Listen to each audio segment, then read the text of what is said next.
लायसोसोम म्हणजे याचा अर्थ असा की अशी एक बॅग असल्यासारखी असते. टायनी म्हणजे पूर्ण बांधलेली आणि त्याच्यामध्ये डायस्ड एन्झाईम्स असतात. एन्झाईम म्हणजे प्रतिजीविके. ते एन्झाईम्स ते सेलमध्ये डेड पार्टिकल काय असलेले वेस्ट असलेले ते पचवण्याचं काम करतात असा त्याचा अर्थ आहे. ओके, चला आता बघा या ठिकाणी सांगतो ते पुस्तकातलं बघा तुम्ही या ठिकाणी काय सांगतो ते. हां, lysosome can be considered as dismantling and restructuring unit of the cell. काय म्हणतो या ठिकाणी डिसमॅन्टलिंग म्हणजे मॅन्टल म्हणजे त्याचं आवरण ज्याला आपण म्हणतो ना कव्हर, आणि त्याच्यानंतर रिस्ट्रक्चरिंग पुन्हा तो स्ट्रक्चर निर्माण करणारा असा त्याचा अर्थ आहे. युनिट ऑफ द सेल म्हणजे काय, सेलमधलं एखादा वेस्ट भाग खराब झालेला आहे, टाकाव झालेला आहे, तर त्याला पूर्णपणे डायजेस्ट करून दुसरं नवीन व्यवस्थित तयार करण्यासाठी जबाबदार ठरतो असा त्याचा अर्थ आहे. These are membrane bound vesicles containing hydrolytic enzymes. आता त्याच्यामध्ये जी काही आता इथं आकृती बघा, इथं आकृती दिलेली आहे लायसोसोमची बघा. लायसोसोम स्ट्रक्चर आहे बरोबर आहे. मग त्याच्यामध्ये लायसोसोम सिंगल वॉल मेम्ब्रेन आहे बरोबर आहे. सिंगल म्हणजे साधी अशा प्रकारची वरची आवरण आहे आणि त्याच्यानंतर एन्झाईम कॉम्प्लेक्स म्हणलेलं आहे. एन्झाईम कॉम्प्लेक्समध्ये त्याच्यामध्ये जास्तीत जास्त अशा प्रकारचे गुंतागुंतीचे एन्झाईम्स असतात. एन्झाईम्स म्हणजे प्रतिजीविके. लक्षात आलं, ही आकृती इथे. आणि त्याच्यानंतर आता इथे आकृतीमध्ये या ठिकाणी बघा कुठे त्या ठिकाणी असतात, तर या ठिकाणी सेलचा भाग या ठिकाणी बघा, सेलची आकृतीत दिलेली आहे त्या ठिकाणी. प्लाझ्मा मेम्ब्रेन म्हणून दिलेलं आहे या ठिकाणी आहे का बघा, आहे. त्याच्यानंतर फूड म्हणून दिलेलं आहे, फॅगोसाइट्स असं म्हणलेलं आहे का. त्या सेलमधून त्या ठिकाणी घेतलं जात आहे. रफ एंडोप्लाझमिक रेटिक्युलम, त्याच्यानंतर ट्रान्सपोर्ट व्हेसिकल, गॉल्जी कॉम्प्लेक्स, नंतर लायसोसोम आहे का. लायसोसोम हे स्ट्रक्चर कशातलं आहे, पेशीमधलं आहे. कळाला मुद्दा तुम्हाला, कशातला आहे स्ट्रक्चर, पेशीच्या मधला त्या ठिकाणी स्ट्रक्चर आहे. आणि त्याच्यानंतर ॲटोफॅगी म्हणजे बघा, म्हणजे काय बोललं आहे इथे खाली दिलेलं हे एक लायसोसोम आहे बरोबर आहे. आणि लायसोसोम ॲटोफॅगी म्हणजे स्वतः त्याने गिळंकत करून आले. कोणाला करून आले, दुसरं सेल ऑर्गेन आहे तिथे. लक्षात आलं काय म्हणतो. आणि नंतर अशा प्रकारचं structure.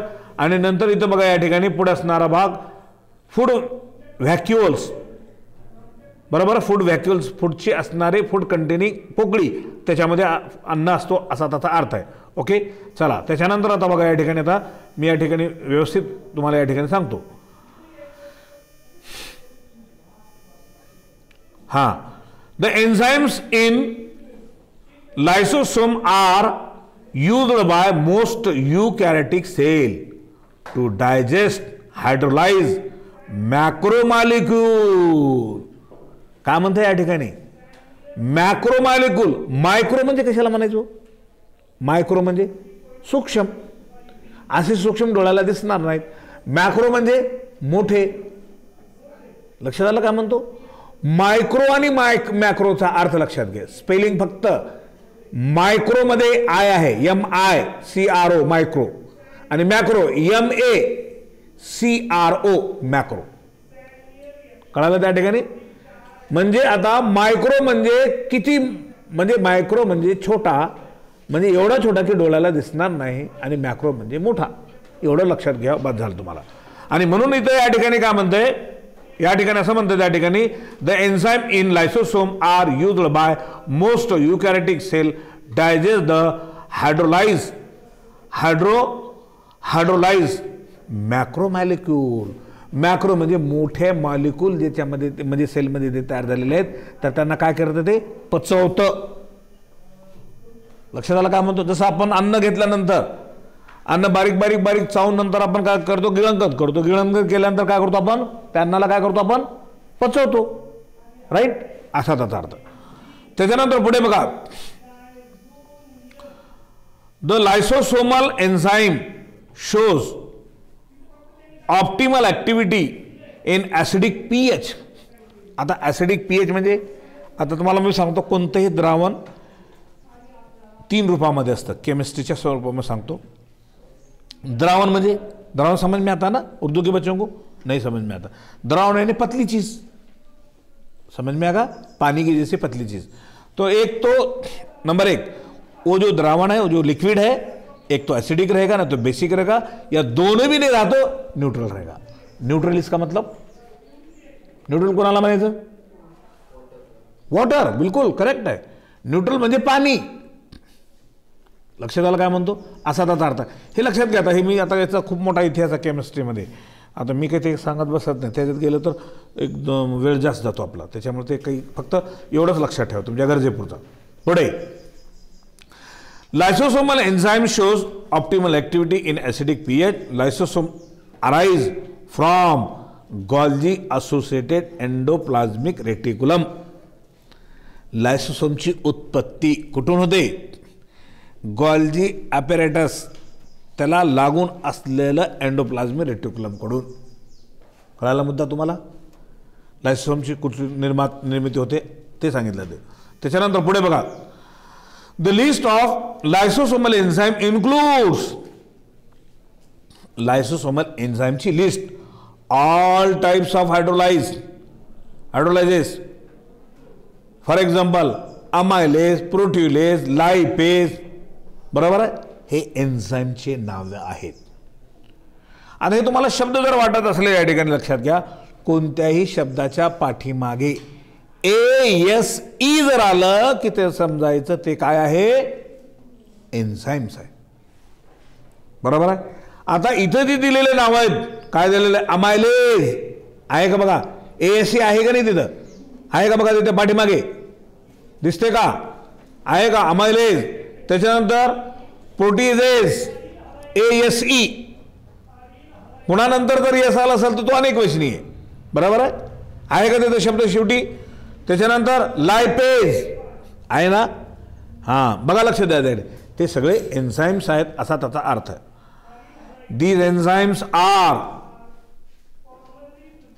In inactive state and are activated only when a lysosome comes in contact with another particular organelles to form a hybrid structure. का म्हणते बघा, शब्दाचा अर्थ बघा, these enzymes are in active state, inactive म्हणजे जे एन्झाईम निष्क्रिय असतं, निष्क्रिय म्हणजे त्याला निष्क्रिय म्हणता येणार नाही खरं तर, आता खूप काम करणार असेल तर त्याला काय म्हणतो? ॲक्टिव्ह म्हणतो आपण, आणि खूप काम न करणार तर पॅसिव्ह म्हणजे जसाच बसून राहिलेला, बरोबर। त्यानं काय शब्द? निगेटिव्ह शब्द वापरलेले। इथं काय म्हणतो या ठिकाणी बघा, इथं काय म्हणतं? These enzymes are inactive state, बरोबर। इनॲक्टिव्ह म्हणजे निष्क्रिय जर असेल, म्हणजे निष्क्रिय म्हणण्यापेक्षा त्याला काय म्हणू? पॅसिव्ह, काही न करणारा असं, एकदम शांत असलेलं, त्याला तो शब्द त्या ठिकाणी योग्य पडतो। तो शब्द इथं दिलेला नाही त्यांनी ते। And are activated only when lysosome come in contact with another particular organelles, दुसऱ्या ऑर्गनेल्सशी कम्युनिकेट म्हणजे भेटल्यानंतर तो का होतो? त्या ठिकाणी का होतो? ॲक्टिवेट होतो, त्याच्या कॉन्टॅक्टमध्ये आल्यानंतर। मग काम होतं त्या ठिकाणी? To form a hybrid structure. Hybrid structure म्हणजे जे व्हायला पाहिजे ते दुसरंच झालं त्याच्यापासून, असं वेगळं स्ट्रक्चर त्या ठिकाणी तयार झालं। After the action of enzyme is over, एन्झाईमची ॲक्शन संपल्यानंतर द लायसोसोम इज रेफर्ड, नंतर काय होतं? रिफॉर्मड, काय होतं त्या ठिकाणी? लायसोसोम पुन्हा रिफॉर्म म्हणजे पुन्हा तयार होणे, अँड रियूज्ड, पुन्हा उपयोगात येणे। रियूज्ड म्हणजे पुन्हा उपयोगात येणे असा त्याचा अर्थ आहे। Lysosome are thus found in various structural form and carry out various function for the cell. इथं खूप महत्त्वाचं त्या ठिकाणी काय म्हणतात? या ठिकाणी lysosomes are thus found in various structure form, वेगवेगळ्या स्ट्रक्चरच्या आकाराच्या रूपाने हे लायसोसोम आपल्याला मिळतो कुणामध्ये? सेलमध्ये। And carry out various function for the cell, आणि काय करतो? अनेक अशा प्रकारचे कार्य सेलसाठी करून देतो। लक्षात आलं काय म्हणतो, असा त्याचा अर्थ त्या ठिकाणी. चला त्याच्यानंतर आता पुढे बघा या ठिकाणी,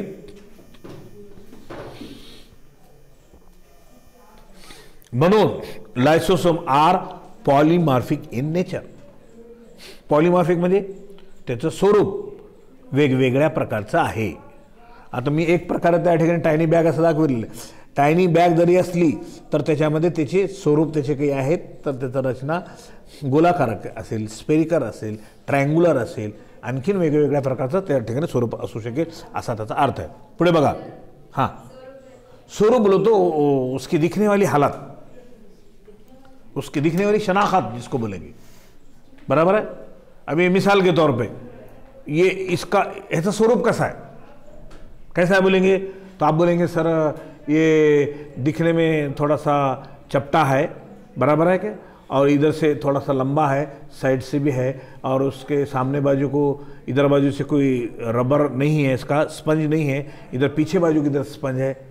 ये दिखने वाली उसकी हालत, क्या बोले, हाँ हाँ बनावट, हाँ बनावट भी हो सकते, राइट, बनावट भी.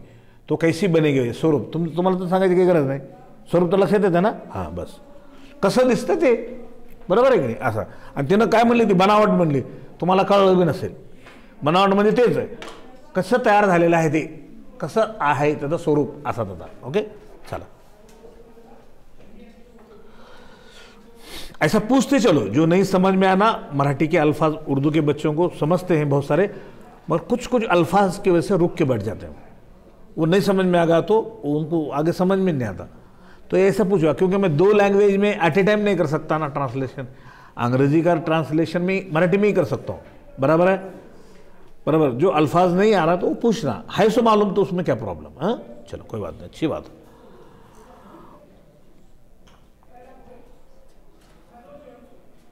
हाँ, lysosome are polymorphic in nature. We can classify lysosome as primary lysosome, त्याचं वर्गीकरण केलेलं आहे, उसके हिस्से गिराए गए हैं उसके, बराबर है. मग primary lysosome which are nothing but membrane bound vesicle in which enzyme are in active state. Inactive, in त्यामध्ये, इनएक्टिव्ह, बरोबर. इनएक्टिव्ह म्हणजे निष्क्रिय स्वरूपामध्ये, म्हणजे न काही काम करता तसंच राहतं असा त्याचा अर्थ आहे. लक्षात आलं. पुढे सेकंडरी लायसोम, हे प्रायमरी लायसोमचं अगोदर सांगितलं. आता सेकंडरी लायसोम आर हायब्रिड लायसोसोम. हायब्रिडमध्ये हायब्रिड कोणाला म्हणतात माहिती आहे, हायब्रिड कोणाला म्हणतात ते सांगा बरं. मला असं वाटतं तुम्हाला एकच माहीत असेल. हां हां सांगा, सांगा रे, सांग असेल तर सांग. हायब्रिड काय काय म्हणतो ते, काय म्हणतो. हां बरोबर आहे. हां हां तुम्हाला ते हायब्रिड ज्वारीच माहीत आहे तुम्हाला. ऐका ऐका ऐका ऐका सांगतो मी. हायब्रिड म्हणजे याचा अर्थ असा, हायब्रिड म्हणजे नवीन संकरित जात तयार करणे. आता ते हायब्रिड ज्वारीला आपण हायब्रिड यासाठी म्हणतो, आता आपल्याला ते अंगवळणी पडलेलं आहे. मग संकरित जात, नवीन संकरित जात जे तयार झालेले आहेत मार्केटमध्ये, फळांच्या जाती आहेत, वनस्पतींच्या आहेत, फुलांच्या आहेत, फळांच्या आहेत, भाजीपाल्यांच्या आहेत, खूप व्हरायटी वेगवेगळे आहेत, संकरित जात तयार केलेले. लक्षात आला. तुम्हाला मी सांगतो आता एक उदाहरण देतो. टोमॅटो आहे, टोमॅटो, गावरान टोमॅटो वेगळे. बोल नको बाळा, बोल नको, लक्ष दे. गावरान टोमॅटो वेगळे, बरोबर आहे. गावरान टोमॅटोचं वैशिष्ट्य आहे खायला चवीचं असते, मान्य आहे, बरोबर आहे, मात्र ते जास्त दिवस टिकून राहत नाही. शेतकऱ्याने तोडल्यानंतर तुम्ही घरी बघितलं असेल, घरी तुम्ही टोमॅटो जर आणले पिकलेले 1 ते 2 दिवसात राहतात, नंतर ते खराब होऊन जातात, बरोबर आहे. आणि दुसरे टमाटा, हायब्रिड टमाटा सांगतो, वैशाली टमाटा, हां 8 दिवस भी ठेवा काहीच होत नाही त्याला. का, अशी व्हरायटी विकसित केलेली असते. त्याच्यामध्ये डिसीज रेजिस्टन्स कॅपॅसिटी, रोगाला प्रतिकार करण्याची ताकद, त्याचा वरचा टर्पलच एवढा टणक असते त्या ठिकाणी की त्याच्यावर कोणत्याही मायक्रोजमचा, उन्हाचा, पावसाचा काही परिणाम होत नाही. कळला मुद्दा तुम्हाला. असा त्याचा अर्थ त्या ठिकाणी. पुढे बघा, सेकंडरी लायसोसोम और hybrid lysosome which are formed by fusion of lysosome with endocytic vesicle containing material to be digested represented as heterophagic vesicle, full stop. This is larger in size than the primary lysosome. लायसोसोमचे प्रकार आहेत, बरोबर आहे. काय त्या ठिकाणी लायसोसोमचे प्रकार primary आणि secondary. म्हणून या ठिकाणी काय म्हणतो, या ठिकाणी this is a larger in size. कोण दिस म्हणजे कोण, दिस म्हणजे कोण, सेकंडरी लायसोसोम म्हणजे मोठा आहे. कोणाच्या तुलनेने मोठा आहे, हां प्रायमरी प्रायमरी प्रायमरी लायसोसोमच्या तुलनेने तो मोठा आहे असा त्याचा अर्थ. ओके, चला पुढे. Residual body is the vesicle containing undigested remain left over in the heterophagic vesicle after releasing the product of digestion in the cytosol. बरोबर आहे. सिस्टोसेल म्हणजे सायटोप्लाझम जे आहे त्याच्यामध्ये असणारे जे सेल ऑर्गन असतात त्या संदर्भात त्यांनी सांगितलेलं आहे. पुढे नंतर असं आहे त्या ठिकाणी, lysosome which bring about digestion of cell own organic material like a damaged cell organelle. बघा काय म्हणते या ठिकाणी, डायजेस्ट करते ना, कोणाला करते, डेड सेल ऑर्गनेल्स. डेड म्हणजे मेलेले, बरोबर, डॅमेज झालेले सेल ऑर्गनेल्स, त्याला काय करते ना, पूर्ण खाऊन टाकते, पचून टाकते असा त्याचा आर्कॉल. ऑटोफॅगिक व्हेसिकल्स, सुसाईड बॅग, ते स्वतःहून त्यानं तिथलं क्लिअर करून टाकते. म्हणजे काय, सुसाईड बॅग. सुसाईड बॅग म्हणजे जसं आपण म्हणतो ना आत्महत्या, तसं त्यानं स्वतः करून घेतलेलं आहे असा त्याचा अर्थ आहे. बरोबर आहे, असं आहे. And autophagic vesicle essential consist of lysosome fused with membrane bound old cell organelle or organic molecule to be recycled, full stop. Remember, every week a human liver recycle half of its macromolecules. ठीक आहे, कोरबसर दिसतंय तिथं वाटतंय की नाही, आलेत ना. हां चला आपण थांबू.